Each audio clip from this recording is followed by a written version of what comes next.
Assalamualaikum warahmatullahi wabarakatuh. Anak soli dan soliha, bagaimana kabarnya hari ini?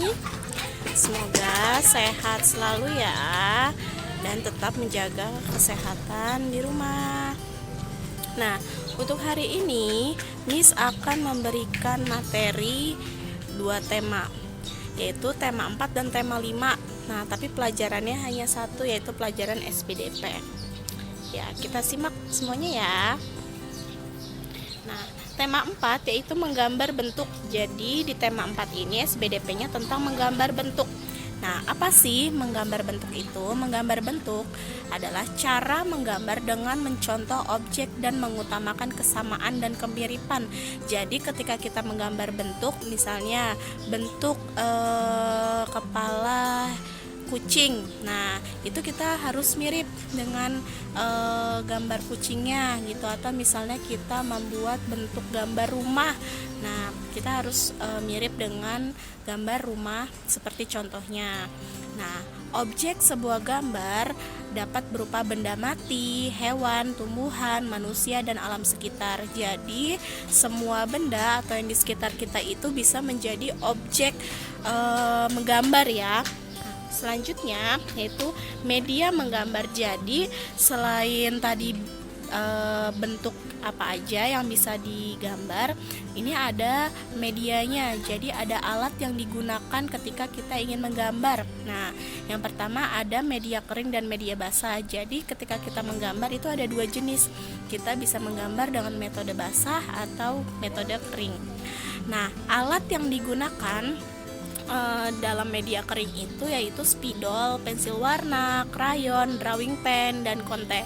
Nah, di sini ada dua contoh ya, dua contoh alat yang mungkin kalian masih terasa asing. Kira-kira apa sih Miss drawing pen dan konte itu?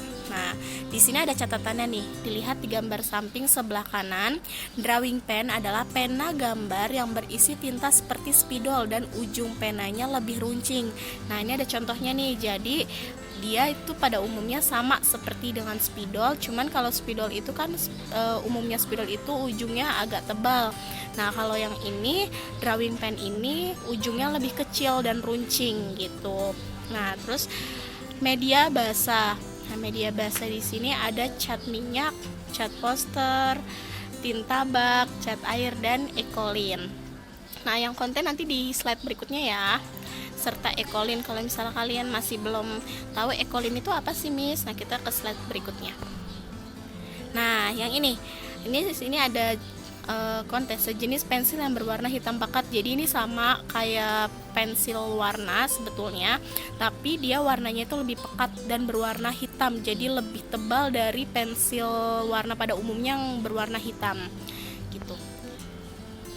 Nah, jenis-jenis cara menggambar. Jadi tadi kita sudah belajar menyimak alat yang digunakan saat kita menggambar.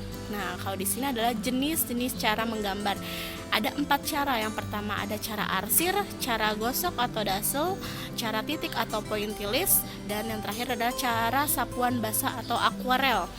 Jadi cara arsir yaitu Miss bahas satu-satu ya. Cara arsir yaitu dengan cara menorehkan pensil, spidol, dan tinta berupa garis-garis berulang. Jadi kalian menggambar menggunakan cara arsir yaitu membentuk berupa garis-garis berulang. Nah, cara yang kedua, cara gosok atau dazzle, itu cara menggosok sehingga menimbulkan kesan gelap terang. Biasanya ini dengan konsep gradasi. Kalau misalnya kalian bisa mewarnai dengan konsep gradasi, misalnya percampuran warna kuning dengan orange yang nantinya akan menggambar menjadi sebuah matahari senja itu. Nah, alat yang digunakan adalah pensil, krayon, dan konte. Jadi konte ini sejenis cat ya, cat air. Dan yang ketiga, cara titik atau pointillis, yaitu menggambar dengan menggunakan titik-titik di kertas. Jadi kita udah ada polanya nih, polanya itu bentuknya titik-titik gitu. Jadi nanti tinggal diikuti sesuai dengan titik-titik pola pointillis ini. Dan yang terakhir, cara sapuan basah atau akuarel, yaitu menggunakan bahan dengan campuran air di atas kertas dan kain. Jadi ada campuran airnya. Nah, airnya ini di atas kertas dan kain. Dan di tema 5 ini ada unsur musik. Nah, tadi tema 4 tentang cara menggambar, seninya menggambar. Dan kalau misalnya di tema 5, sedangkan tema 5 adalah unsur musik. Nah, di sini ada beberapa poin tentang unsur musik. Yang pertama, ada notasi musik, yaitu simbol untuk menuliskan tinggi, rendah, dan panjang pendeknya sebuah lagu. Jadi, ketika kita memainkan alat musik atau ketika kita bernyanyi, itu kita pasti menggunakan atau ada unsur tinggi rendahnya dan panjang pendeknya sebuah lagu gitu. Jadi nadanya itu nggak flat, nggak datar. Jadi ada nada tinggi, nada panjang, nada rendah, seperti itu. Dan yang kedua, tanda kunci, tanda yang digunakan pada garis para nada untuk menunjukkan letak titik nada. Nah, nanti untuk notasi musik dan tanda kunci nanti ada contohnya ya di slide berikutnya. Dan yang ketiga ada melodi, yaitu rangkaian sejumlah nada atau bunyi. Jadi melodi ini adalah kumpulan dari nada atau bunyi. Ritme, aliran ketukan dasar yang teratur. Jadi setiap lagu itu atau setiap nada itu punya ketukannya masing-masing. Nah, selanjutnya harmoni, yaitu susunan, peranan, hubungan dari sebuah paduan bunyi. Dan tempo, cepat lambatnya sebuah lagu. Jadi kalau tadi ritme itu adalah ketukan, kalau tempo adalah cepat lambatnya sebuah lagu. Dinamik, keras lembut lagu dan perubahannya. Jadi lagu itu kan musiknya mungkin ada musik yang kencang atau musiknya lebih lembut gitu. Nah, tangga nada, urutan nada. Nah, tangga nada ini pasti kalian sudah tahu ya, yaitu do, re, mi, fa, sol, la, si, do. Jadi tangga nada dari mulai nada tinggi sampai nada rendah. Ekspresi, yaitu perasaan dalam pembawaan lagu. Jadi si penyanyi ini biasanya kalau misalnya menyanyikan sebuah lagu sedih, dia akan mengekspresikannya dengan mimik wajah atau muka yang sedih. Ketika lagunya ceria, bahagia, dia akan mengekspresikannya dengan muka bahagia dan senang. Nah, ini tadi adalah contoh gambar notasi musik dan tanda kunci. Yang sebelah kiri adalah notasi musik, ada not penuh, not setengah, not seperempat, not seperdelapan, not seper-16, dan not seper-32. Nah, bentuknya seperti itu ya, dan ada tandanya ketika not penuh itu tandanya apa, terus nilai ketukannya berapa. Kalau not penuh ketukannya 4 ketukan, not setengah ketukannya 2, not seperempat ketukannya 1, not seperdelapan ketukannya setengah, not seper-16 ketukannya seperempat ketuk, dan not seper-32 itu ketukannya 1/8.